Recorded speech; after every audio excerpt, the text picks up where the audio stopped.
రాకపోతా heavy లోడ్లు వేసుకుని తిరుగుతూ ఉంటే రోడ్ల పరిస్థితి ఏంటి? వస్తాను, కానిస్టేబుల్ వస్తాడు, చెప్పండి. చేశారా? చేశారు.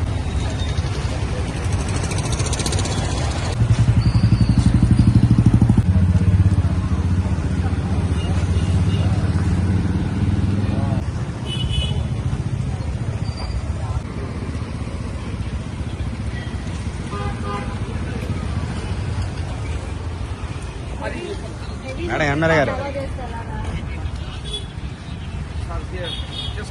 అవును, ఇది ఒక బండితో అయిపోదు కదా. సిటీలో తిరుగుతూ ఉంటే రోడ్ల పరిస్థితి ఏంటి? ఇప్పుడు ఆల్రెడీ 6 months నుంచి ఇదే యుద్ధం చేస్తున్నావు. మీరు ఇలాగే ఎలా చేస్తే ఎలాగా? 2 నెలలు ఉంటున్నాయి వేసిన రోడ్లు, తర్వాత గుంటలు చెక్కులు పోతున్నాయి, మామూలుగా వచ్చే వాళ్ళందరూ పడుతున్నారు. అట్లా మీరు ఎలా చేస్తే ఎలా కుదురుతుంది? డబుల్ డ్యూటీ చేయాల్సి వస్తుంది, ఈ పని కూడా మేమే చేయాల్సి వస్తుంది. ఎలా చెప్పండి? లిమిట్ ఓకే, దాని టైమింగ్స్ ప్రకారం ఆయన రావచ్చు 9 తర్వాత, కానీ అంత హెవీ లోడ్ వేసుకొని వస్తే ఎట్లాగా? రోడ్డు పరిస్థితి ఏంటి? దాని మీద పట్టాపురం బ్రిడ్జ్ మీద నుంచి వెళ్తాడు ఇప్పుడు అక్కడ. ఎందుకంత ఓవర్లోడ్ మీరు ఎందుకు ఎలా చేస్తున్నారు? దీని మీద మానిటరింగ్ ఉండదా? నాకు మీరు ఇది ఇలా కంటిన్యూ చేస్తే మాత్రం కుదరదండి. మళ్ళీ నాకు సిటీలో ఎక్కడ ఇలా రిపీట్ అవడానికి లేదు. చూడండి, కేర్ తీసుకుని అసలు ఎవరి దగ్గర నుంచి వస్తున్నాడు చూసి నాకు వెంటనే సీజ్ చేసి రేపు రిపోర్ట్ చేయండి. నాకు చెప్పండి.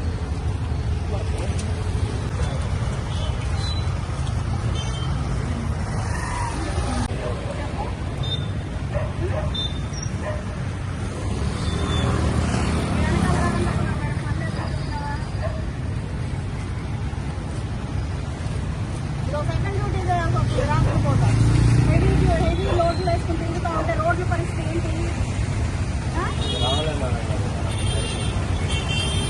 వస్తాను, కానిస్టేబుల్ వస్తాడు, చెప్పండి. చేశారా? చేశారు.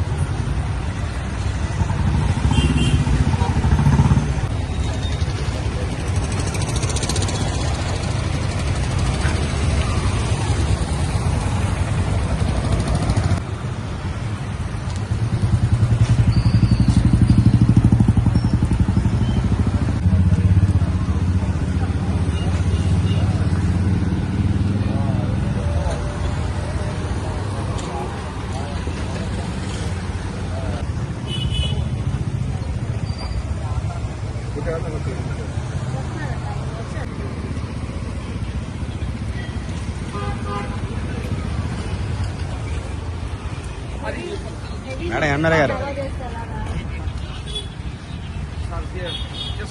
అవును, ఇది ఒక బండితో అయిపోదు కదా. సిటీలో తిరుగుతూ ఉంటే రోడ్ల పరిస్థితి ఏంటి? ఇప్పుడు ఆల్రెడీ 6 months నుంచి ఇదే యుద్ధం చేస్తున్నావు. మీరు ఇలాగే ఎలా చేస్తే ఎలాగా? 2 నెలలు ఉంటున్నాయి వేసిన రోడ్లు, తర్వాత గుంటలు చెక్కులు పోతున్నాయి, మామూలుగా వచ్చే వాళ్ళందరూ పడుతున్నారు. అట్లా మీరు ఎలా చేస్తే ఎలా కుదురుతుంది? డబుల్ డ్యూటీ చేయాల్సి వస్తుంది, ఈ పని కూడా మేమే చేయాల్సి వస్తుంది. ఎలా చెప్పండి? లిమిట్ ఓకే, దాని టైమింగ్స్ ప్రకారం ఆయన రావచ్చు 9 తర్వాత, కానీ అంత హెవీ లోడ్ వేసుకొని వస్తే ఎట్లాగా? రోడ్డు పరిస్థితి ఏంటి? దాని మీద పట్టాపురం బ్రిడ్జ్ మీద నుంచి వెళ్తాడు ఇప్పుడు అక్కడ. ఎందుకంత ఓవర్లోడ్ మీరు ఎందుకు ఎలా చేస్తున్నారు? దీని మీద మానిటరింగ్ ఉండదా? నాకు మీరు ఇది ఇలా కంటిన్యూ చేస్తే మాత్రం కుదరదండి. మళ్ళీ నాకు సిటీలో ఎక్కడ ఇలా రిపీట్ అవడానికి లేదు. చూడండి, కేర్ తీసుకుని అసలు ఎవరి దగ్గర నుంచి వస్తున్నాడు చూసి నాకు వెంటనే సీజ్ చేసి రేపు రిపోర్ట్ చేయండి. నాకు చెప్పండి.